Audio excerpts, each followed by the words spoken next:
Hello and welcome to the test screening. I'm Billy. I'm Chloe. We're two film school graduates and cinephiles who can't seem to get enough of the big screen. So now we're bringing you our weekly insights into the biggest releases, hottest topics and forgotten classics every Monday.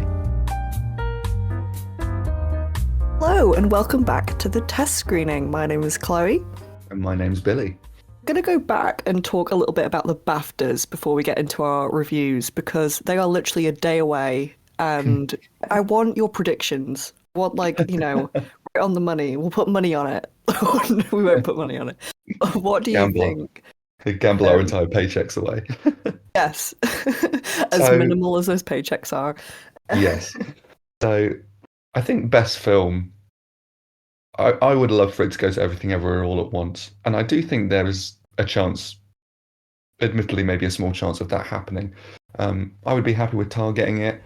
I think in the end, The Banshees of Inisherin has had enough of a large, widespread, positive critical response and has resonated enough with audiences and is made by writer-director Martin McDonagh from In Bruges, Seven Psychopaths and Three Billboards Outside Ebbing, Missouri fame, that he has like a proven track record. So I think that will be the one to clinch best film. I think in outstanding debut by a British writer-director, a lot of people are pegging that on After Sun, and I think that's an accurate judgment. It's a wonderful piece of work. I'm really happy to see Good Luck to You, Leo Grand being nominated because I went to see it at the cinema, not knowing how good it was going to be. It's another we've reviewed quite a lot of films lately that are restricted to a single space, and I actually think that this is another one that does that extremely well. I really enjoyed that film and the interactions between the two leads. I thought Emma Thompson was fantastic as always. Good luck to you, Leo Grand. Literally, I'd quite like to see it do something. Yeah, I really enjoyed that when I saw it in the cinema as well. I think it does, for the most part, a really good job of being cinematic despite being restricted, for the most part, to that singular hotel room. And I just hadn't seen Emma Thompson, maybe since, Love Actually days, be that vulnerable on screen. And it was really wonderful to see.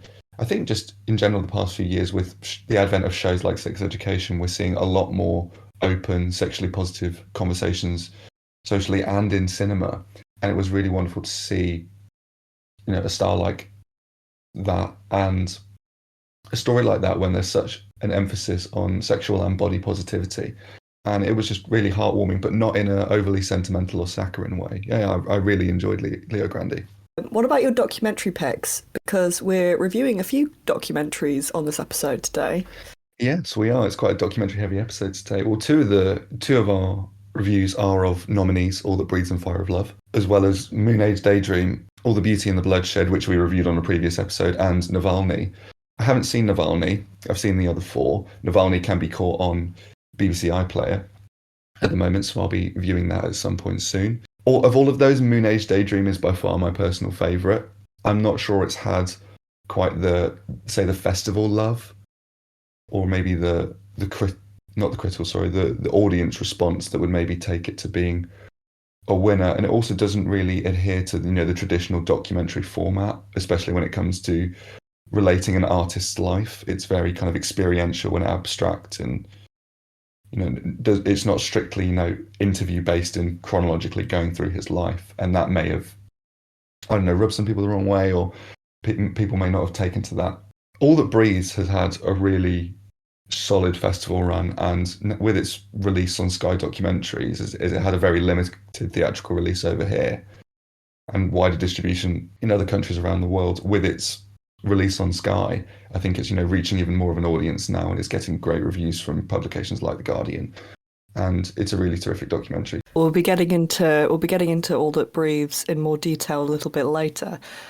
Going on to animated film, now that you've seen Puss in Boots I can't even say it. Now that you've seen Puss in Boots The Last Wish, do you think it's going to take it?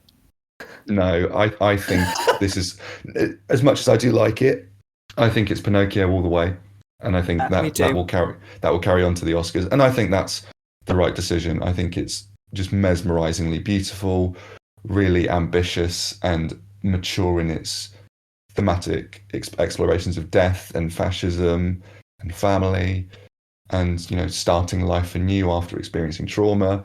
And I'm not sure I've said this on the podcast recently. I've certainly said it to friends and colleagues, but I think it may be the single most visually impressive stop motion film I've ever watched. It's a work of art. It's stunning, and it should absolutely take that award. I haven't seen Marcel the Shell with shoes on yet. Oh, that's a tongue Seashells on the seashore. that's a tongue twister and a half, isn't it? But Marcel the that shell was, oh god, yeah, it's a bit difficult, that one. yeah, it's tough. But that's on the schedule for next week. I love Turning Red. I think Turning Red's better than Puss in Boots as well, but I think this is just Pinocchio's all the way. You know what? It's actually really nice to see the strongest nominations in the animated film category not coming from Disney. Because Yeah, it was absolutely. always a bit of a joke, wasn't it? That like, oh, if there was a Disney film, it was going to walk away with it. Yeah. And it's really nice to see some different forms of animation, getting the praise that they deserved. Yeah, I'm excited to see that. It's only Marcel the Shell I've not seen yet, so I need to go and see that, and then I'll have one category under my wing.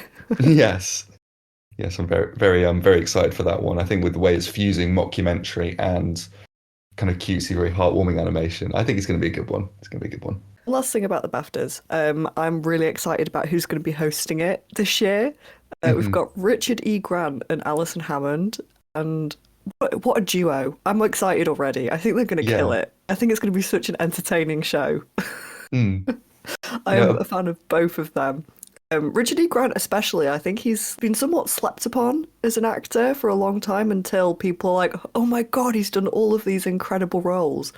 From Withnell and I to, everyone talking about Jamie recently. He always like brings something fantastic out of the bag. So I'm really happy that we're getting not only like an actor presenting awards, because I'm interested to see how good of a presenter he is, but to be paired with Alison Hammond, who is just a light in these dark times. Alison Hammond is just one of my favourite people on Mm. TV at the moment. So I'm really excited. I think it's going to be a really good watch. I'm very excited as well. I mean, Richard E. Grant was, I believe, touring his memoir, Pocketful of Happiness, that he wrote after his late wife sadly passed away. And, just seeing kind of his ups and downs on his Instagram and how openly and honestly he's spoken about his grief and his, wonderful relationship with his wife, and then how popular and how well people have turned out for his tours and kind of I think it was billed as an evening with Richard E. Grant. If he's doing that, I mean, I think it proves that he must have a certain degree of presenting skill, and he just comes across as such a charming and effortlessly positive man. And yes, I'm incredibly excited for it. I think it's going to be terrific. Okay, so let's kick off. Let's get this party started, and we're going to start off with our first documentary, which is Fire of Love. Yeah, so Fire of Love centers around two scientists called Katia and Maurice Kraft. They were two volcanologists, scientists who investigated erupting volcanoes, who did so initially out of incredible adoration and respect and intrigue for the natural world. But this kind of unusual sort of interest, maybe sort of developing into an obsession. It eventually grew into developing films and filmmaking, documentary filmmaking, in order to construct kind of safety videos and films that sort of presented the telltale signs of a volcano where an eruption is imminent, so that they could then present those to local governments who could incorporate those into safety procedures and evacuation procedures for ensuring the safety of the local communities who were, in the vicinity of these volcanoes. They were also lovers and were incredibly devoted to each other and their work. And it's just a really interesting story. I mean, one of the critics, review summaries, quotes on the poster is the greatest lava fuel love story ever told, which is such a fabulously unique summary of it. It's just a really interesting and eccentric, unusual story. I think when you kind of look at the poster and, the subject matter of the film, you won't have to look particularly intently to see that there's a clear and somewhat obvious symbolic connection between, the fiery eruptions of the volcanoes and the romance between Katia and Morris. And one may think that the titular love, which is a key theme of the film, could be, potentially presented in kind of a bungling and heavy-handed manner. by a less judicious and skilled filmmaker. But it's a pleasure to report that the narration and overall kind of narrative slant of the piece and presentation of the documentary, it doesn't draw attention to this in a cringeworthy manner. It really wonderfully allows that theme to grow forth from the spacious and subtly suggestive visual contrast between the eruptions and these really tender, touching moments where we just simply see the couple interacting in their own kind of lovingly and idiosyncratic way. And it lets that human romance emerge from the deep-seated appreciation as well of the natural world.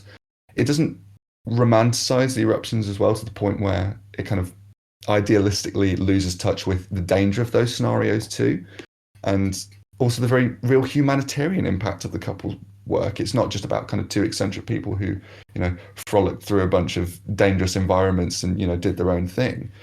It's tackled with a lot of pointed emotional punch, and the impact and lives they saved in the end is a really important part of the story and incorporated, prominently and very well. The editing earlier on, it really brilliantly mirrors the rebellious energy of the pair and aligns them with the civil unrest in their native France at the time, and the volatility of the protests they were involved in, as well as the volatility of the volcanoes they examine. And the documentary as well, it has this offbeat, eccentric kind of approach to the real life character portrait that reminded me a lot of a Werner Herzog documentary, particularly Grizzly Man, in that respect, but with a far more elegiac tone and greater majesty in the visual storytelling. It's also taking a far less critical eye than something like Grizzly Man, which I think is appropriate for this documentary. I think even as we feel as though we're gaining a greater sense for who these two people are, it's wonderful to be able to maintain that enigmatic quality they still have. They are still kind of a mystery. And I left Fire of Love with a greater knowledge and appreciation for what Maurice and Katia Kraft brought to the study of the natural world, but also held on greatly to kind of the mythic quality of their story. And it kind of makes the work quietly mesmerizing, and it's made it linger in my mind long after viewing. I do think I take slight issue with the voiceover at points. It kind of has this lilting timbre that's befitting of that elegiac atmosphere and mysterious quality of the couple that I previously mentioned. But there are times where it stumbles into the realm of either pretension or being strangely pillowy and emotionally empty. There's one particular line that stands out where it goes, "Here is such and such actor to read this piece of writing by the Kraft couple's work," and it's kind of oddly deadpan and cold and stilted, which kind of took me out of the moment for a bit. But I do think more often than not, the voiceover complements the feel of the material well. And there's some great moments where it takes a backseat to purely observational moments, and it just allows that footage to speak for itself. And there's even these in amongst these observational sequences, there's these great juxtapositions of more urgent montages with real energetic punch, these kind of like shots of lava out of the volcanoes that are syncopated with these kind of roaring, jutting guitar chords, kind of almost given like a punk rock inflection, which goes back to that rebellious thing I mentioned earlier, as well as these kind of rustic animated sequences. So it was really visually adventurous, and the adventurousness of the visuals mirroring the adventurousness of the couple. I thought it was a really great documentary, and I think out of the current, I haven't seen two of the nominees for Best Documentary Feature at the Academy Awards, but out of All That Breathes, All the Beauty and the Bloodshed, and Fire of Love, I would say Fire of Love is my personal favourite. I would give this an A. It sounds like a lot packed into a documentary, so really exciting stuff. It's 90 minutes as well, and they pack it in without it feeling too overstuffed, which again is another feather in its cap. Yeah, for sure. I think sometimes when you get short documentaries, if they've got a lot to get through, sometimes it can feel a bit of a roller coaster, or like you're in a lecture. They're just kind of shoving information at you. So it's nice if the pacing of the documentary also works. Yeah, it's very steady, but it injects energy at just the right moments, and the ebb and flow of the pacing, like you say, and the contrast in the editing is really well done.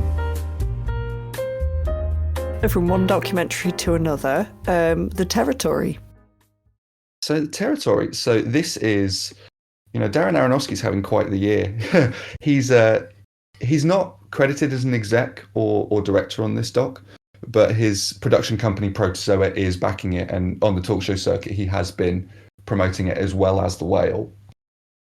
So this centers around an area of the Amazon rainforest that a network of Brazilian farmers sees a protected area of the Amazon rainforest and come across the uh, Uruwawao tribe, who are an indigenous population of people, a leader and his mentor, and they then kind of clash, and a lot of friction is caused between the farmers who are looking to expand, their farming territory in the rainforest, and this group of indigenous people who are doing everything they can to sort of preserve their area and their community that they've built over a tremendous period of time. So I like the title in that sense. It's kind of whose territory really is it? What actually defines territory and where we live and the history and friendships and relationships and culture that's tied to certain areas of land.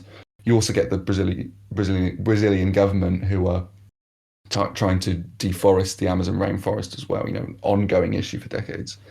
And it's really just about the push and pull dynamic and the conflict within that. Now, the visual style and presentation of the area of the Amazon where the film largely takes place it's very sumptuous, it's very evocative. The direction captures this serene beauty in the setting that's quite captivating.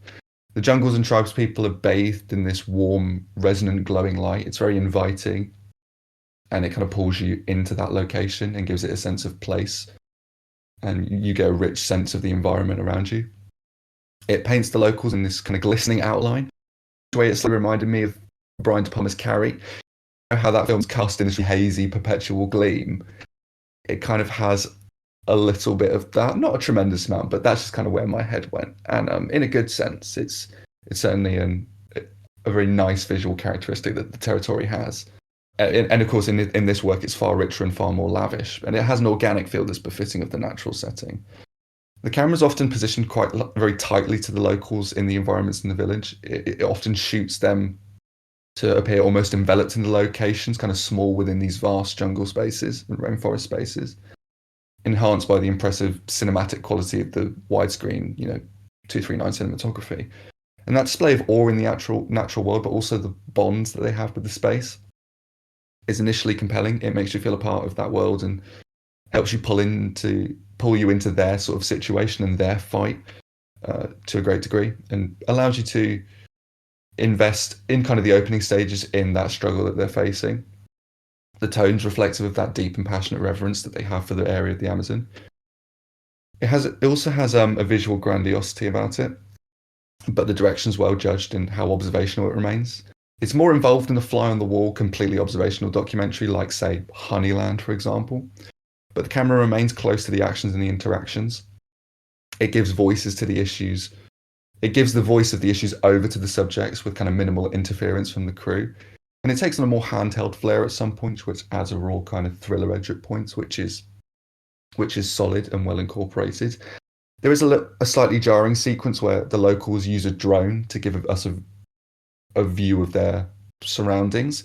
And it's a narratively significant sequence because they're kind of using the drone to look at the level of deforestation that's gone on around their home, which they can't quite see from where they're situated. And they're very kind of shocked and moved and sort of heartbroken by it. So it's a very significant sequence in that sense, but the camera movements of the drone are so rigid and so fast and so kind of mechanical that it kind of took me out of it for a moment. And it kind of clashed with how tactile the direction had been up until that point. But it is just a singular sequence, so it's not, a deal breaker for the film as a whole for me. I do take issues, unfortunately, with the narrative and the structure of the territory, unfortunately. I think the reach narratively of the documentary is kneecapped to an extent by how the perspective is restricted.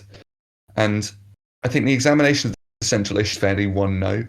Considering the government's influence, the state of the farmers and the stance of the tribe, as well as the constant kind of tug of war between these sides, the political complexity of the conflict is kind of foregone as the focus is skewed almost exclusively to that of the tribe's perspective, of the Uruwawao people's viewpoint.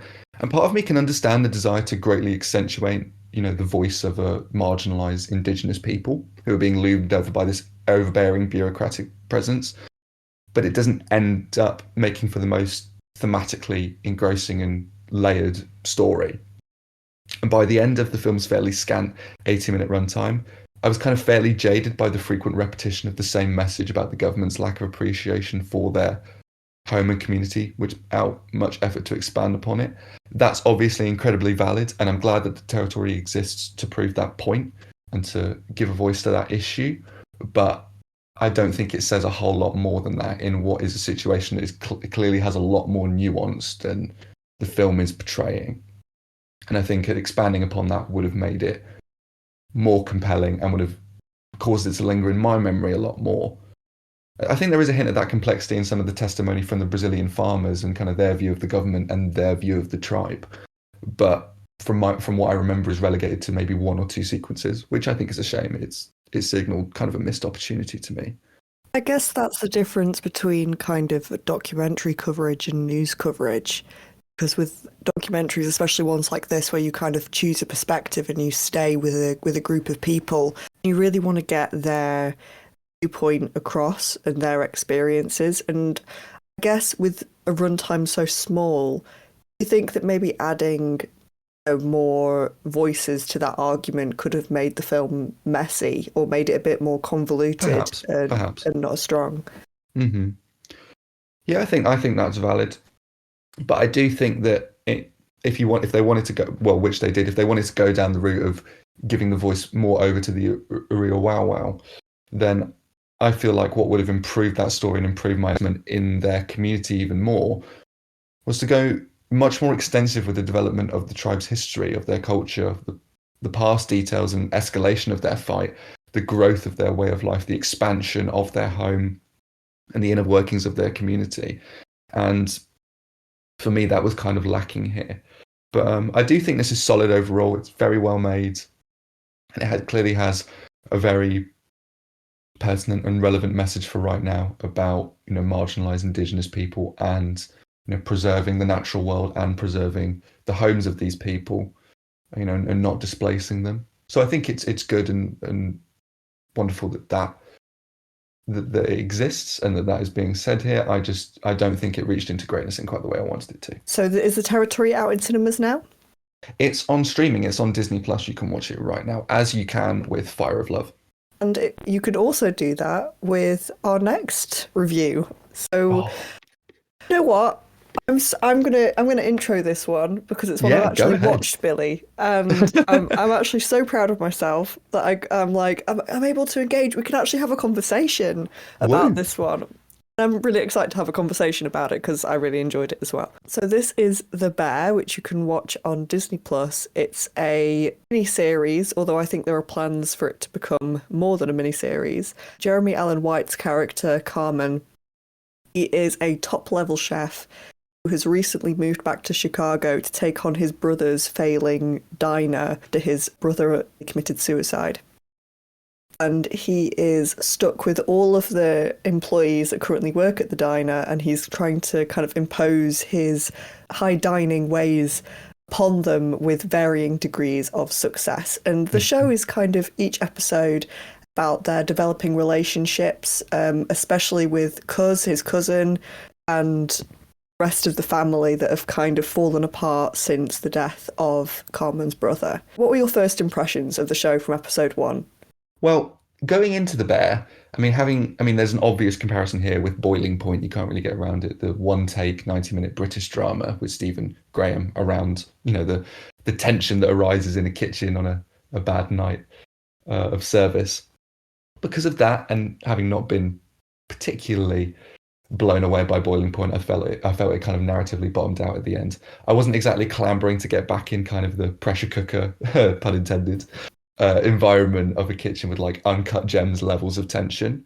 So I kind of was distant from it for a while, but it got rave reviews, and Jeremy Allen White, he won a Golden Globe for this. I was like, oh no, okay, I'll give this a go. And right from the opening episode, just grabbed me by the lapels, pulled me right in, and it really just had me from the word go. And by the end, I think it's probably one of my favorite shows currently on TV. I think it's fantastic from a script and a filmmaking craft perspective. It's just, I can't really say enough nice things about it. I think from top to bottom, it's just excellent in every way. What was kind of your feelings of it on it when you kind of started watching it? When I started watching it, I actually wasn't too keen. I think I had similar things about like it being very similar to Boiling Point, which I actually enjoyed Boiling Point. I liked it a lot. I think it was sometimes I have a bit of a problem when there are shows with a lot of shouting in it, or like over shouting, something Mm, like that. And it took me a while to kind of settle into it and kind of be along for the ride because I think it does it on purpose. It mm, purposely makes it quite uncomfortable to watch at times. This isn't a comfort show. no.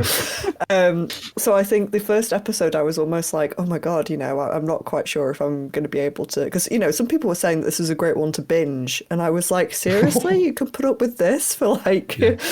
but you know what? From episode 2 onwards, I totally understood what they meant Mm, because it's not that it's not arguing for argument's sake. Every kind of piece of conflict is rooted in character, and absolutely. as you kind of go along the series, those arguments become more complicated, and like each interaction kind of has another layer on it because of the scene that came before it.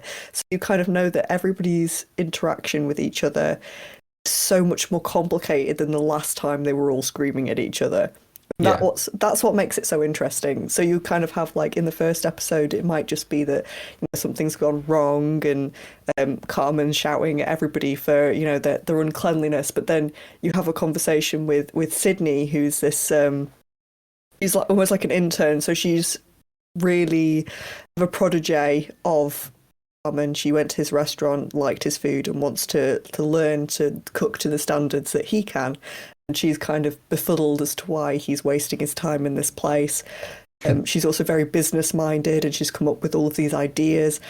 And, you kind of get conversations with them when you can see that her ambition is kind of coming up against the brick wall that is him grieving and not quite understanding how to manage this place.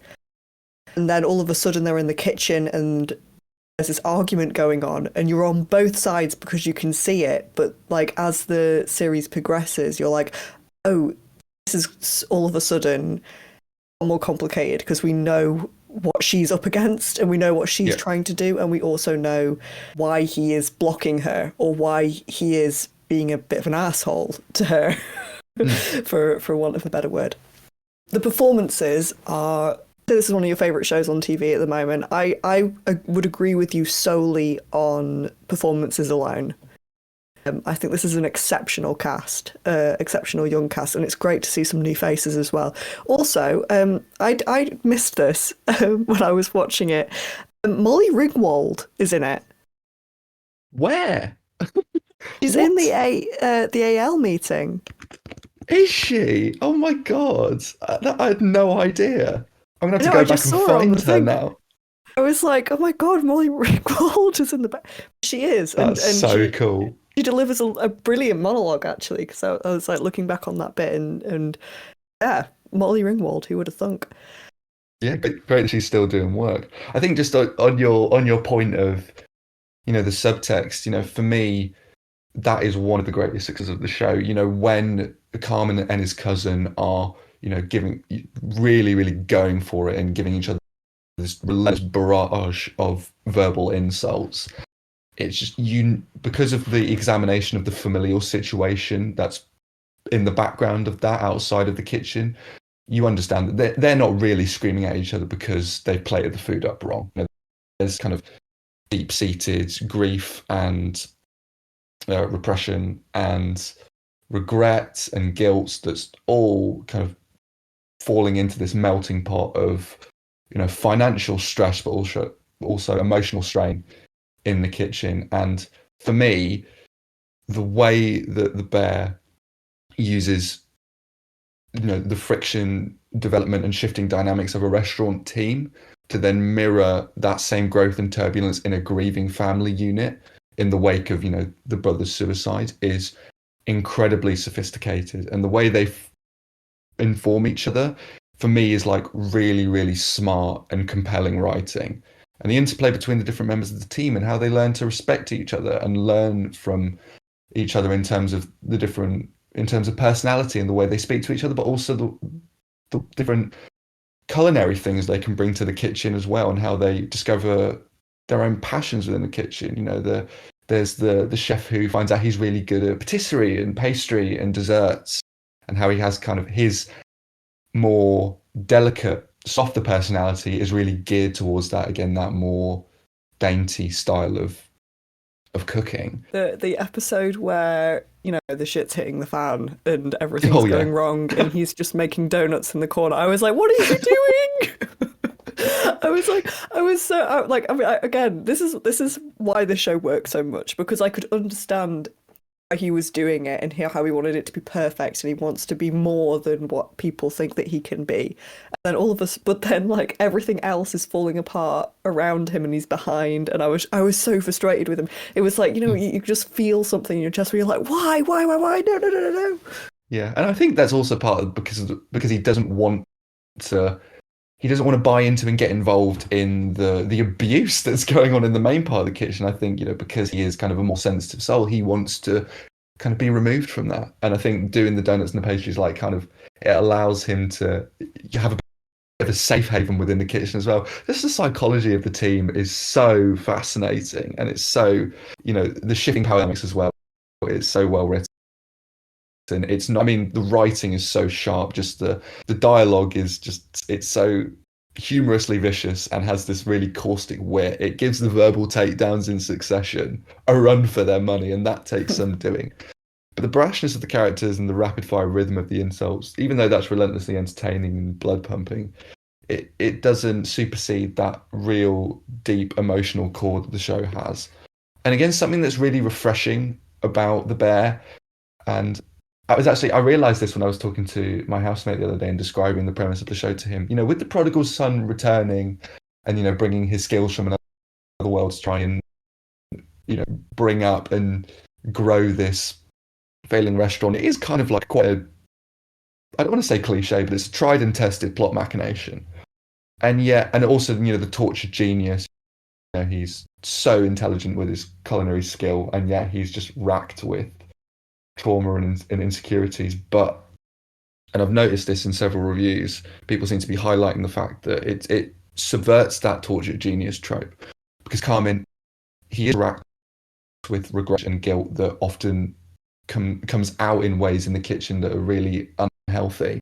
But these aren't painted as essential requirements for his high caliber of skill in the kitchen. They're not shown as needing to exist in tandem. He exist independent of his internal emotional struggles. And the way The Bear shows that in connecting with his profession and the people around him, alongside streamlining and redefining, the narrative on the restaurant, and the fact that it doesn't need to be a panic-inducing work environment, it can exist in harmony. It shows that that can cause him to heal, and that can place him on the road to recovery.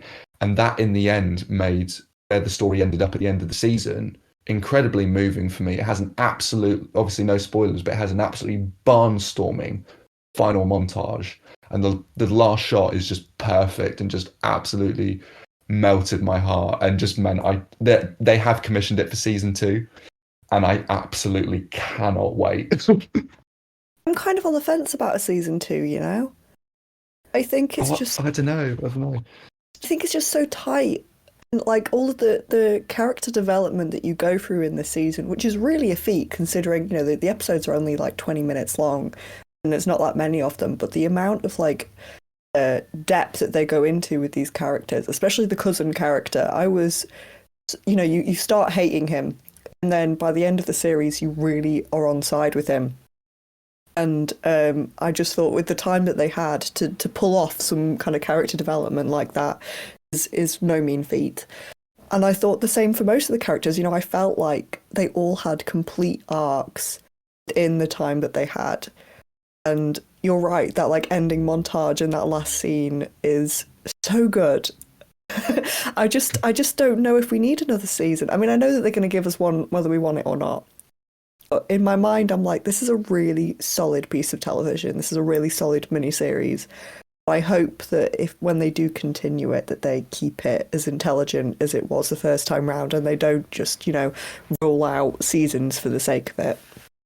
I have faith. I have faith. I think the fact that they made it so tight, but also kind of sowed the seeds for the growing healing process of the family and the rejuvenation of the restaurant. I think there's definitely room to explore and expand on those kind of narrative arcs. I've got full faith that they will keep the standard high and consistent going into future seasons. Did you ever watch the US Shameless?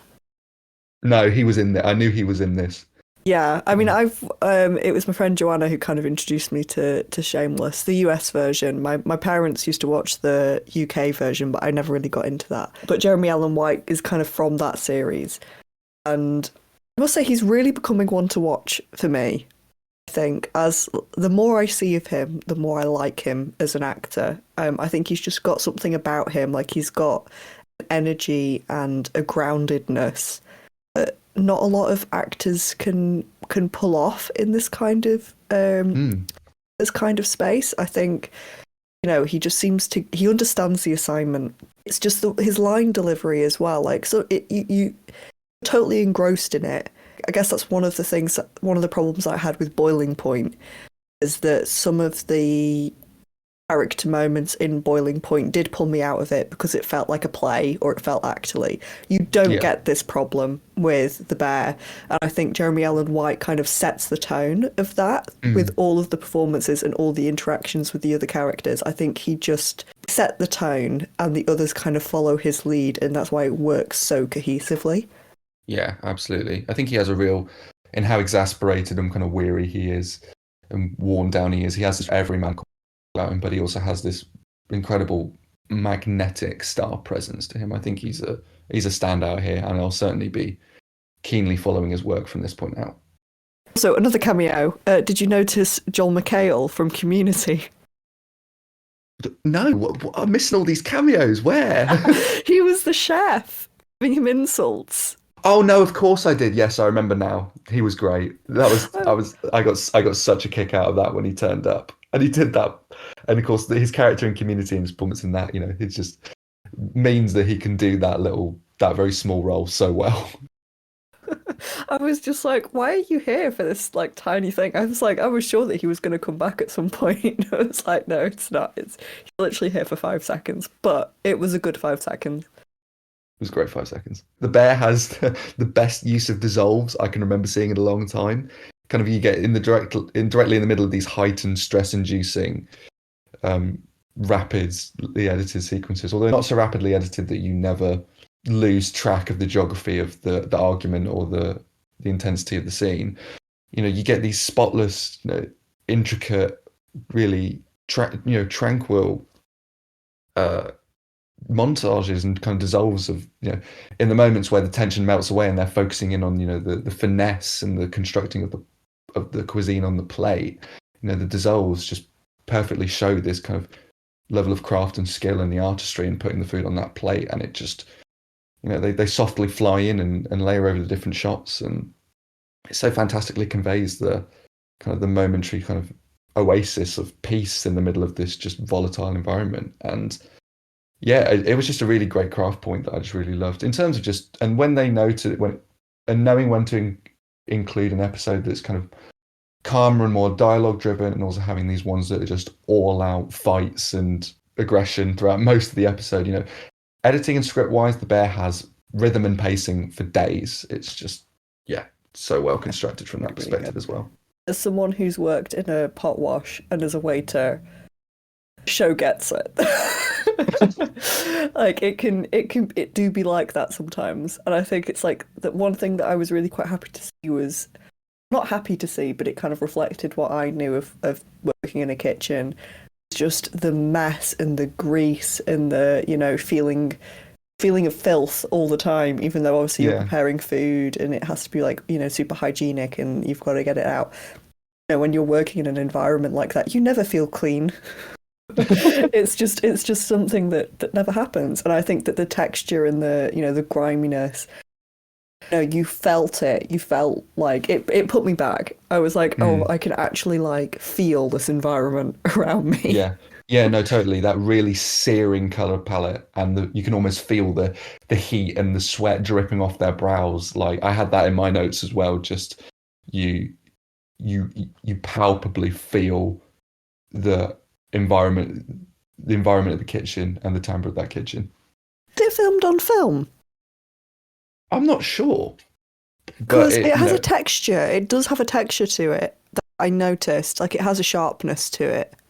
hmm, I don't know whether or not it was filmed on film or if it was just kind of edited to have that look about it. But it was definitely something that caught my eye. I think about like third or fourth episode in, I was like, oh, this definitely has something about it that feels grittier than a lot of shows that you'll find on Disney Plus, which is a nice change of pace. yeah, definitely. Okay, we have to move on now. As much as I could talk about this show for a whole episode, I'm sure you Me could. too. Um, but let's go back to another documentary. We're going to talk about All That Breathes, and this is another BAFTA nomination. Yes, it's also up for the Academy Award as well. And interestingly, in a real feat of award success, it's I think the first documentary ever to win both at Sundance and at Cannes, which is an incredible achievement. So the filmmakers must be applauded for that. Wow. It focuses on it's set in Delhi in India, and it focuses on two brothers and a volunteer who the trio make up a makeshift bird sanctuary and bird hospital. Of course, Delhi is known for having rampant air pollution, and in recent years, it's also had a lot of religious and Islamophobic violence and a lot of extreme weather as well, and areas that are kind of racked with poverty too. And in this quite harsh and sometimes bleak part of the world, they're kind of a beacon of hope and saving and nursing these birds back to health, particularly this bird known as the black kite. And it's really just set over a period, I think, of a few years and traces their process and the work they do and how passionate they feel about it, and just a tribute to the humanitarian work that they do in restoring the natural world around them and caring for the animals. And yeah, this was wonderful. It's one of the most remarkable things about All the Breeds for me is the devotion and the respect with which it presents the subject matter on screen.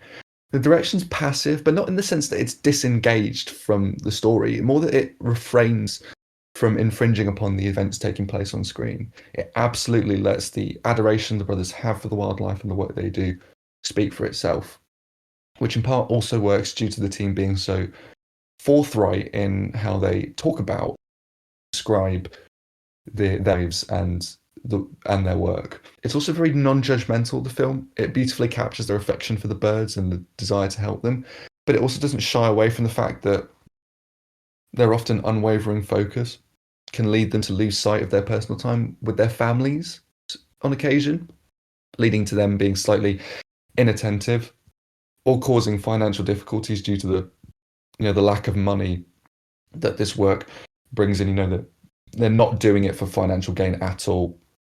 They're really doing it because they see it as important work. And it's very even-handed, the film, the way it presents the trio, which makes it all the more stirring as a portrait of their characters. The other notable aspect of All the Breezes should be mentioned is that there isn't an ounce of the story that feels as though it fell foul of Hollywoodized or filmmaking manipulation. There's no artificially constructed melodrama or a rigorously engineered narrative or character arc, both of which seem so prevalent in mainstream streaming service-led documentaries. The story unfolds with a patience and this meditatively free-form fluidity without feeling meandering or like it's directionless or overtly whimsical either. It's truthful. It's so soulful. Even when the brothers care for the birds prompts them to muse on the state of the world and human behavior, a scenario which in the wrong hands could feel saccharine or scripted, like it was set up for the purposes of making us sympathize with characters, empathize with them more, like the words were goaded forth from the subjects. it feels entirely organic and in the moment here. There's a wonderful moment where the two brothers discuss how proud their mother would have been if she could see the growth of their work and their facilities. A moment where they briefly discuss this framed New York Times article they have on the wall about their bird sanctuary. Another moment where they're kind of what the volunteer, he's freeing a bird on the roof to let it fly forth after they've nursed it back to health. And another one kind of follows the bird and sort of almost clips him along the side of him and he goes, oh, and he sort of ducks down and he smiles. And another sequence where, they're rescuing a bird from, I think, a part of the streets or a puddle or something. And a local just starts washing his clothes in the dirty water coming out of a drain pipe. And it's just moments that are too good to be scripted, but also very telling of the social conditions that they live in, which makes the work they do all the more important. It manages to balance the bleakness of the situation in Delhi with a sense of hope. The air pollution and poverty that much of the surrounding area is steeped in is displayed in these muted, delicate grey hues, but also capture this hopeful glow in the light of the sky. Hanging in the background, of course, in the story are the extreme weather conditions and the rising of the religious unrest and the Islamophobic violence. It's greatly threaded through, and it never feels too heavy-handed when it kind of rears its head in the story. It always feels like it's kind of simmering and hanging in the background, and and not superseding the main narrative of the work they're doing. But it's also important and kept to just the right presence in the story in terms of the edit. The despair here, it doesn't overtake how steadfast the brothers are in what they do. It only serves to frame all the more how miraculous their work is and what they're doing is. And it shines a spotlight on the generosity of the human spirit in these harsh surroundings. There's a key line in the film which says we shouldn't differentiate between all that breathe, hence the title. Conveying the desire for equality in the way we value every member of the natural world, including people and animals. And the film features these sailing extended Steadicam shots that glide over these large groups of rats, birds, and I'm not just looking at birds here, and showing them unencumbered and uninfringed upon in these environments in Delhi, and how they continue to thrive despite the harshness of the area they live in.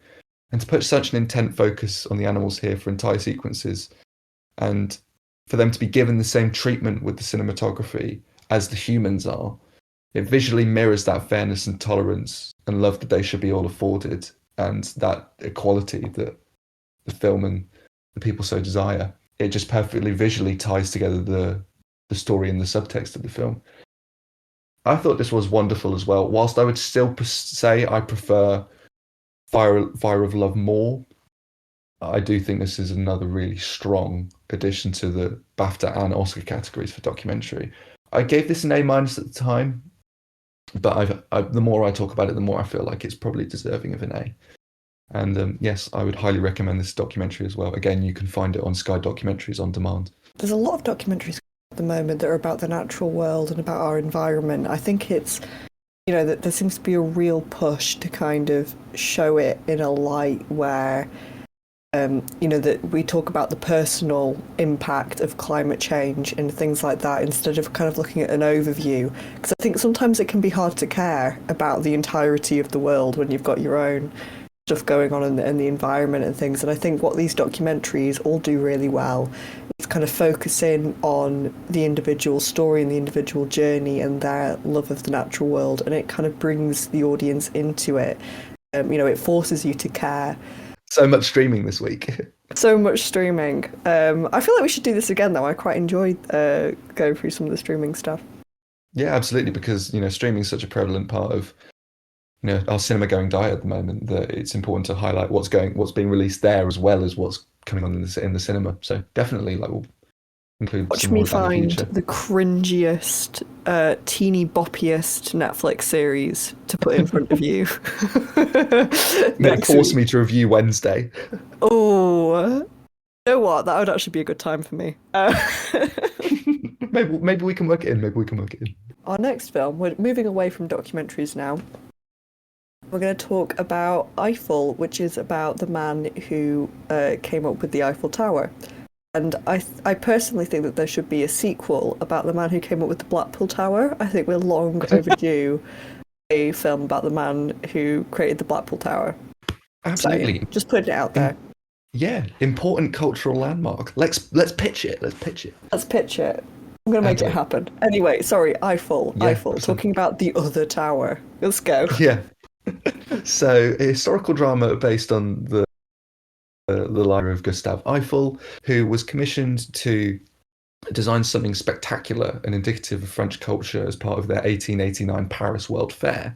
I mean, at the time, he simply wanted to design the subway. He crosses paths with, in what is said to be a fictionalized romance with a woman he from his past, Adrian, who the film kind of paints as being the inspiration for for the Eiffel Tower and the iconic structure and design of it. And it kind of has this dual narrative structure of examining his relationship with Adrian and also the struggle and drama he had with getting the Eiffel Tower constructed and designed and ensuring that it worked and that it didn't collapse or fall apart and that it became the cultural landmark it is today. This was kind of I was quite excited for this. It was hot on my radar because Emma Mackey, a huge fan from her role as Maeve in Sex Education, was in Eiffel, and it was a French language drama. She is a French native, born French, and is still fluent, even though speaking perfect English now. And it was just I was really looking forward to seeing her in a new light, and also just seeing this really interesting part of French history. I always love it when an actor is involved in a story about a key part of the history of their native country. So I was, and also it received a very, it hadn't really received a cinematic, theatrical release at all over here. It's this is also on Sky on demand on Sky Cinema, which is where you can watch it. So I was I was kind of disappointed it didn't get a theatrical release, but I was still intrigued nonetheless, being a great follower of her work and intrigued by the narrative. And I did kind of think to myself, oh, is it a bad sign that it's ended up on streaming? Whilst what I'm about to say about the film might not necessarily be the reason it ended up on Sky, it it did kind of confirm my suspicions, sadly. Um, I mean, to start with, these it's well executed from a formal perspective. It has these regal Steadicam moves. This is very well done historical production design and period costumes. They're all very serviceably executed, and the subject matter is undoubtedly quite interesting. But it suffers from several drawbacks that ultimately leave it as forgettable and disposable as a historic romantic drama that's, in my mind, too heavily slanted towards the romance rather than the history.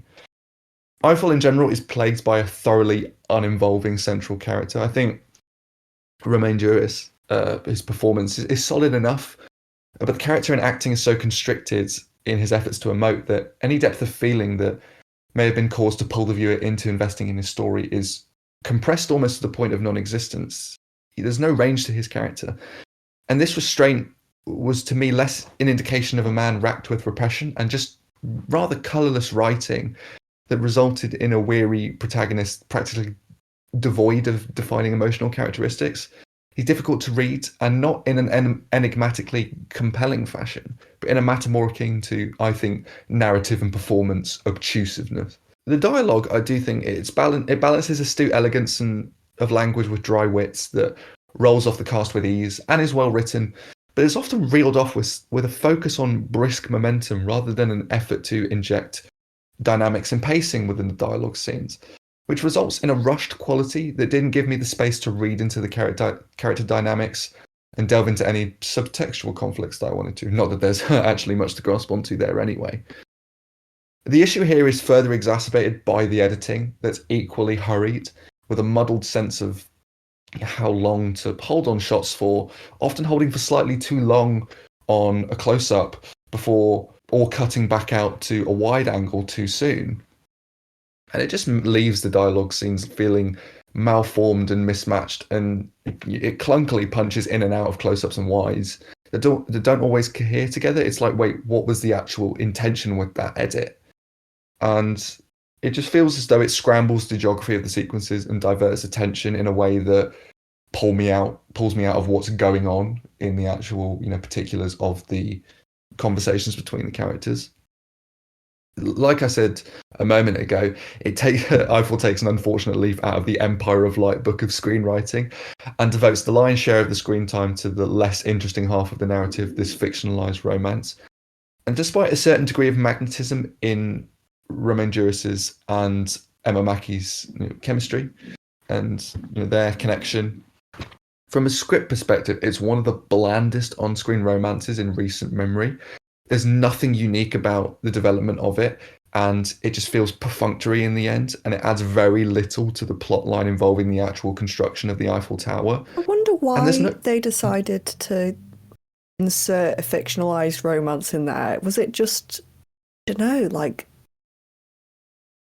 I like mean, what was that the thing? yeah, I don't understand why it was needed. Is it just yeah, me the neither. story of actually building the Eiffel Tower wasn't interesting enough, so they were like, let's just shove some romance in there.